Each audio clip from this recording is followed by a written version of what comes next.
Halo sahabat Frame Film dimanapun kalian berada. Kali ini Frame Film akan menyajikan sebuah film yang cukup populer hingga saat ini. Film ini berjudul Danger on Party Island yang dirilis pada tahun 2024. Sebuah film yang mengisahkan seorang wanita introvert yang menyelidiki kematian adiknya di sebuah pulau terpencil. Biar tidak pada penasaran, langsung saja kita ke alur cerita lengkapnya. Namun sebelum lanjut, seperti biasa, Frame Film mengajak kalian semua untuk like, share, dan subscribe karena satu langkah kecil dari kalian sangatlah berarti bagi kemajuan channel ini. Leap of faith to join us here today.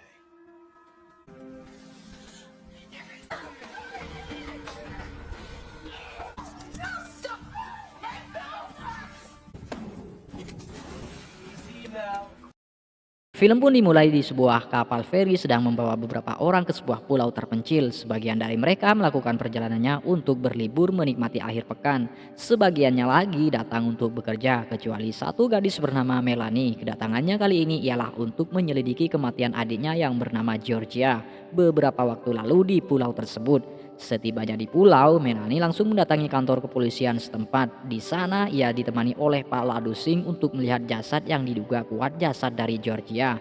Pak Ladusing mengaku tak dapat mengidentifikasi wajah dari Georgia mengingat tubuhnya yang hancur.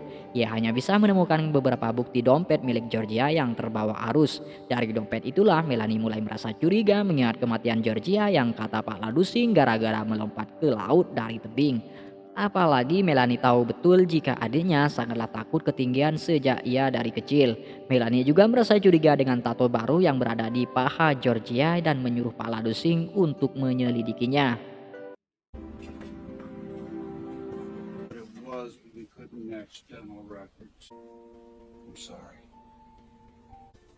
Considering the location, we think we'll look into it. Thank you, Detective. Setelah keluar dari kantor polisi, Melanie langsung mengabari ibunya. Sama seperti Melanie, ibunya ternyata juga merasa tak percaya jika anaknya sudah tewas. Melanie mencoba menguatkan hatinya dan berjanji akan terus menyelidiki kematian Georgia. That trip to Thailand. I think we're missing something. I can't. Melanie kemudian menemui pengelola pulau tersebut. Ia adalah sepasang kekasih bernama Paula dan suaminya yang bernama Tony. Tony yang mengetahui jika Melanie adalah saudari Georgia kemudian sepenuhnya memberikan akses gratis tinggal di pulau tersebut sebagai bentuk dukanya atas meninggalnya Georgia. Paula lalu mengajak Melanie untuk melihat barang-barang Georgia yang tersisa. Melanie kembali merasa heran karena tak mendapati paspor dan ponsel milik Georgia. Yang tersisa hanyalah baju-baju di dalam kopernya. Ia beranggapan tak mungkin Georgia yang hendak melompat ke air membawa paspor. Paula sendiri mengaku jika beberapa minggu ini sebelum Georgia meninggal, ia jarang bertemu dengannya. Hal itu rupanya sama dengan yang dirasakan Melanie yang awalnya sangat rajin memberinya kabar. Hi, I'm You sit in now? Absolutely. Curious. My mom, maybe she took them with her, and I figured she's the first to not make it home. Lost a sister, and I can't even imagine what that. Di malam harinya saat Melanie berjalan-jalan, dirinya merasa diikuti oleh seseorang dan tanpa sengaja Melanie justru masuk ke sebuah bar yang nampak sepi. Di dalam bar itulah Melanie bertemu dengan Jeffer.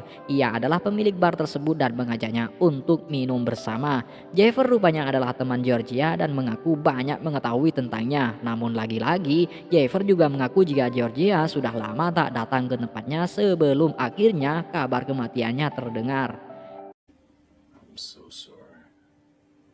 Here in a while, so we're just stuck. Apparently, she was hitting the party scene here. Don't think I ever saw. Miss her. Keesokan harinya Melanie menghampiri seseorang wanita yang sedang duduk sendirian di tepi pantai. Wanita tersebut mengaku bernama Kaya. Seperti biasa, Melanie menanyakan tentang adiknya kepada Kaya. Namun Kaya mengaku sama sekali tidak mengetahui tentang hal tersebut. Kaya hanya mengungkapkan jika pulau ini berhantu dan penghuni pulau pasti menyembunyikan sesuatu. Hal itu tentu saja membuat Melanie semakin merasa curiga.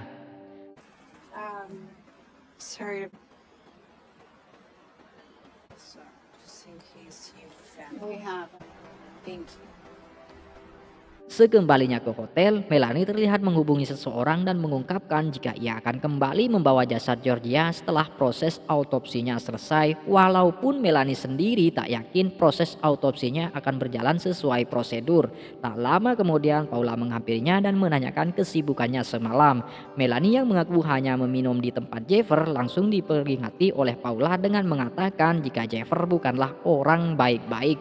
Selain itu, Paula juga mengungkapkan jika Jeffer menjalankan bisnis ilegal. Delay could have knock-on effects if they counter after the autopsy that we're not totally sure about. A little crazy busy time. Paula kemudian mengajak Melanie untuk menghadiri acara penggalangan dana yang diadakan di pulau tersebut.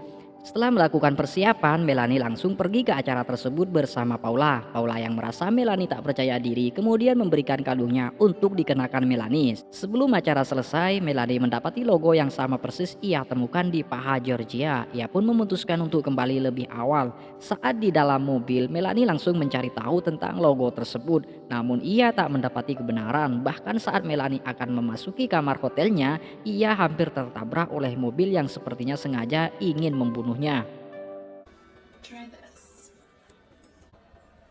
Now you're on the money. Here, let me get you a car. Keesokan harinya, Melanie kembali menemui Pak Ladusing untuk menanyakan hasil autopsinya. Namun Pak Ladusing mengungkapkan jika ia tak mendapati hasil. Melanie yang kecewa kemudian memberikan gambar logo yang sama persis di tatonya dan mengungkapkan jika dirinya semalam hampir ditabrak. Mendengar hal itu, Pak Ladusing berjanji akan menyelidiki dan mengecek CCTV yang ada. Sekembalinya dari kantor polisi, Melanie langsung menghubungi ibunya dan mengungkapkan jika proses autopsinya penuh dengan kejanggalan. Melanie juga berniat akan melakukan autopsi mandiri jika misteri kematian adiknya sampai tak terungkap. This to us. Being questioned when there's no answers. I gave her. Said he was Georgia suddenly going quiet. Her wallet. Melanie yang merasa selalu diawasi dan diikuti kemudian bergegas ngumpet. Tanpa sengaja, ia justru kembali bertemu dengan Jeffer dan mengajaknya untuk bersantai sambil ngobrol di tepi pantai. Melanie yang meragukan kinerja dari Pak Ladusing dalam menangani kasus justru mendapati petunjuk setelah Jeffer mengaku melihat Georgia di sebuah kapal pesiar. Jeffer juga mengaku bisnis ilegal yang dimaksud Paula yaitu dirinya menjual kebutuhan pokok kepada warga lokal dengan harga murah. Itulah alasannya dirinya sekarang tak disukai Paula dan Tony serta mengancam akan menutup barnya. Melanie kemudian menunjukkan logo tato pada Jeffer dan mengungkapkan jika logo tersebut banyak merekrut wanita di media online untuk dipekerjakan di pulau tersebut. Namun Jeffer sama sekali tidak mengetahuinya. Telling me to go home and stop looking. No texts, nothing. Groceries on the mainland. Is that They're recruiting for some kind of a stout. Saat hendak kembali, Melanie kembali bertemu dengan Kaya yang sedang jualan pernak-pernik. Ia kemudian menanyakan tentang Faye, gadis yang pernah bersama Georgia. Kaya mengaku mengenalnya namun keberadaannya menghilang sebelum kematian Georgia. Creeps, probably. To look for. Setibanya di hotel, Melanie kembali mencari tahu tentang Faye di sosial medianya dan mendapati fotonya dengan logo tato persis dengan tato Georgia di lengannya. Melanie kemudian membuat video reel yang dibagikan di medsosnya tentang siapa saja yang mengetahui tentang kematian Georgia dan tato tersebut untuk segera menghubunginya. A triple infinity loop that I've seen. Please do not hesitate to reach out. Keesokan harinya, Melanie langsung mendapati pesan yang mengungkapkan melihat Georgia di dalam hutan sedang melakukan ritual. Tanpa pikir panjang, Melanie langsung ke dalam hutan yang dimaksud, namun dirinya tak mendapati apapun. Ia justru dikejar oleh sekelompok orang tak dikenal yang untungnya saja Melanie berhasil melarikan diri.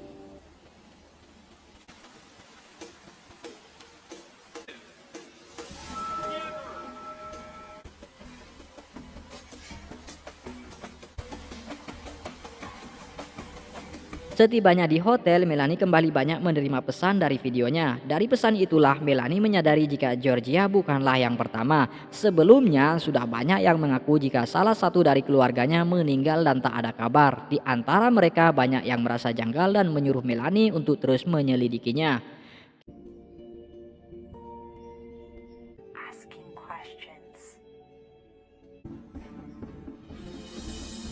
Keesokan harinya, Melanie yang hendak melapor melihat Paula keluar dari kantor polisi. Melanie kemudian melaporkan kejadiannya semalam kepada Pak Ladusing. Namun lagi-lagi Pak Ladusing sama sekali tak menghiraukan laporannya dengan beralasan instansinya terlalu kecil. Tak lama kemudian, Melanie yang sedang santai di sebuah kafe mendapati telepon dari ibunya yang mengatakan jika Georgia masih hidup. Hal itu mereka ketahui dari unggahan video terbarunya di akun medsosnya. Namun Melanie semakin curiga dan mempunyai firasat buruk tentang Georgia.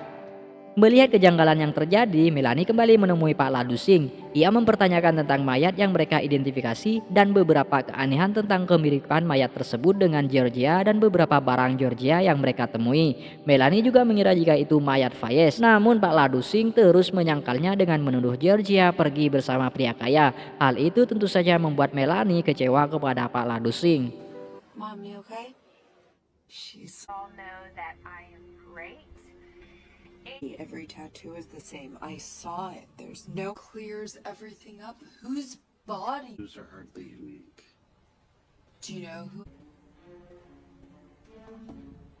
Melanie kemudian menemui Jeffer untuk menanyakan kapal pesiar yang pernah membawa Georgia. Jeffer juga memperingatkan Melanie jika dirinya mungkin akan jadi korban selanjutnya. Namun Melanie akan tetap mencari tahu tentang keberadaannya.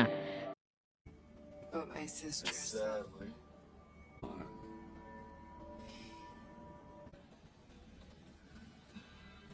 Sekembalinya ke hotel, Melanie bertemu dengan Sarah dan mengungkapkan jika Paula dan Tony sedang menunggunya di ruang santai. Sarah juga mengaku jika hari ini adalah hari terakhirnya bekerja karena besok dirinya dipindah tugaskan ke pulau yang lebih mewah.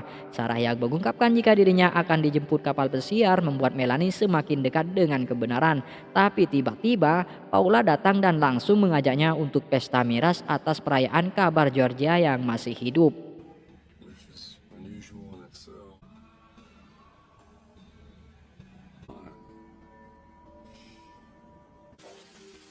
Hey, Sarah.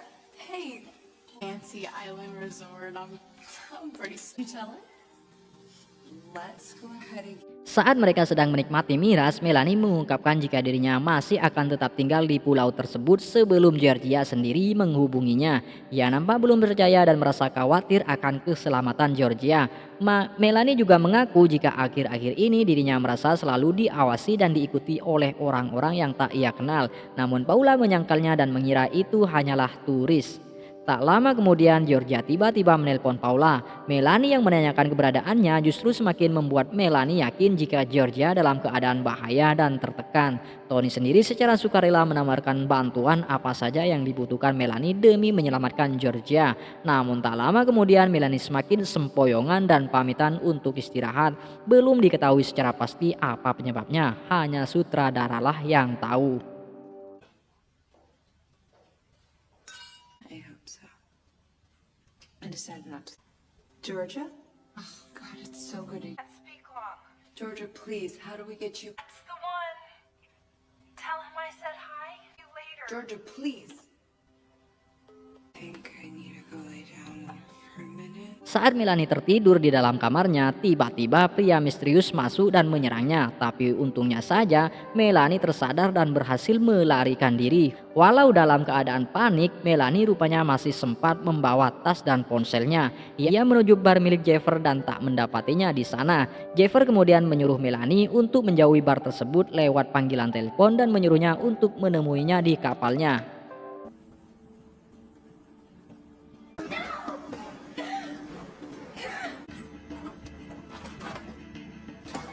Yeager, where are you? I was just at the bar.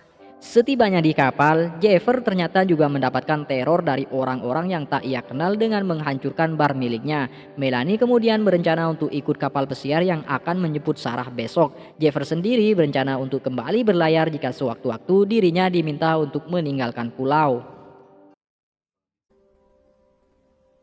Set up. I think someone's trying to frame you. You gotta get off this island as soon. Find me. Keesokan harinya Melanie akhirnya berpamitan untuk pergi dengan kapal pesiar. Jeffer sendiri kembali ke barnya untuk merapikan barang-barangnya. Namun ia justru bertemu dengan ibu Melanie yang nampak baru saja tiba. Ibu Melanie yang mengetahui jika Melanie baru saja pergi bersama kapal pesiar kemudian meminta bantuan Jeffer untuk mencari anak-anaknya tersebut. Di sisi lain, Melanie yang hendak masuk ke dalam kapal kembali bertemu dengan Sarah.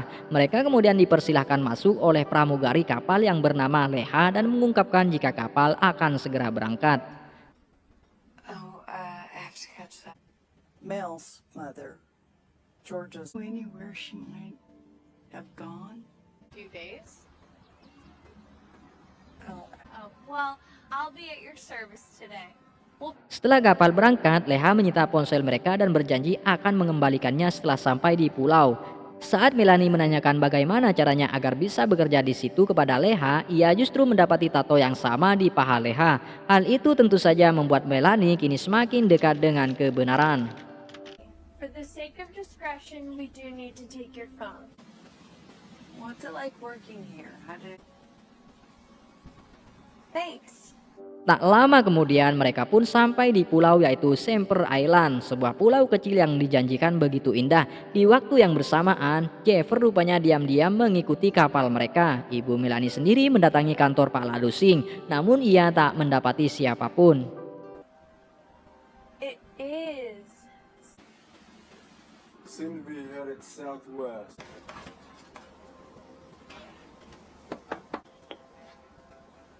Hello? Leha kemudian mengantar Sarah dan Melanie ke sebuah hotel yang dijaga dengan ketat. Setelah memasuki hotel tersebut, mereka kembali disambut oleh Paula dan Tony. Hal itu tentu saja membuat Melanie lumayan kaget dan tanpa basa-basi, Paula mengungkapkan jika Georgia tak ada di sana. Paula juga menyuruh Melanie untuk segera kembali pulang. Melanie kemudian secara diam-diam pergi bersembunyi di sebuah kamar. Namun ia mendapati ponselnya tak ada sinyal sampai pada akhirnya Melanie berhasil nguping pembicaraan Tony yang menyalahkan Paula atas hadirnya Melanie. Dari pembicaraannya itulah Melanie menyadari jika dalang dari semua ini adalah mereka. Being paid to lounge by the pool and decorate. I need the right ones. And if you're implicated too? No, I want you to fail. You'll be. Tony yang menyadari seseorang sedang nguping pembicaraannya kemudian menyuruh anak buahnya untuk mencari keberadaan Melanie. Dalam persembunyiannya itulah Melanie akhirnya berhasil menemukan Georgia yang diikat di dalam sebuah ruangan. Setelah berhasil melepaskan rantainya, mereka pergi secara diam-diam dan masuk ke dalam hutan. Namun sialnya, hutan itu dikelilingi pagar kawat sebelum akhirnya mereka kembali tertangkap oleh petugas keamanan dan berhasil dilumpuhkan setelah disuntikan obat bius. Di sisi lain, Jeffer yang mencoba masuk ke pulau tersebut juga harus tertangkap tanpa perlawanan setelah penjaga pulau menodongkan senjatanya.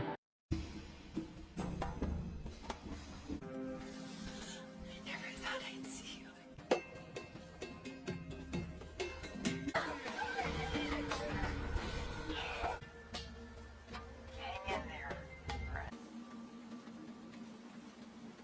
Ketika Melanie dan Georgia sadar, mereka sudah dirantai di atas kasur. Tak lama kemudian, dua sosok pria kekar membawanya. Di dalam mobil, Georgia mengungkapkan jika dirinya sengaja diberitakan meninggal oleh Paula. Dan mayat yang dimaksud adalah temannya yang bernama Faye. Georgia dibawa ke pulau tersebut dengan tujuan untuk dijadikan pemuas nafsu birahi para lelaki hidung belang. Benar-benar selimut yang berduri Paula dan Tony ini.